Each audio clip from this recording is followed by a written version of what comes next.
વાત વડોદરાની કરીએ, જ્યાં કરજણ શહેરમાં મેઘરાજાએ તોફાની બેટિંગ શરૂ કરી છે। કરજણ શહેર અને ગ્રામ્ય વિસ્તારોમાં અત્યારે વરસાદની શરૂઆત થઈ છે।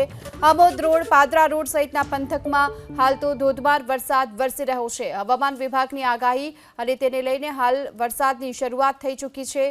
કરજણમાં અત્યાર સુધીમાં સિઝનનો 47.91 ઇંચ વરસાદ નોંધાઈ ચૂક્યો છે અને ફરી એક વખત હાલ વરસાદની શરૂઆત થઈ છે। આમોદ રોડ, પાદરા રોડ સહિતના અનેક વિસ્તારોમાં અત્યારે ધોધમાર વરસાદ ખાબક્યો છે।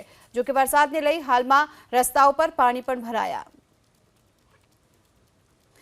વાત વડોદરાની કરીએ, જ્યાં કરજણ શહેરમાં મેઘરાજાએ તોફાની બેટિંગ શરૂ કરી છે। કરજણ શહેર અને ગ્રામ્ય વિસ્તારોમાં અત્યારે વરસાદની શરૂઆત થઈ છે। આમોદ રોડ, પાદરા રોડ સહિતના પંથકમાં હાલ તો ધોધમાર વરસાદ વરસી રહ્યો છે। હવામાન વિભાગની આગાહી અને તેને લઈને હાલ વરસાદની શરૂઆત થઈ ચૂકી છે। કરજણમાં અત્યાર સુધીમાં સિઝનનો 47.91 ઇંચ વરસાદ નોંધાઈ ચૂક્યો છે અને ફરી એક વખત હાલ વરસાદની શરૂઆત થઈ છે।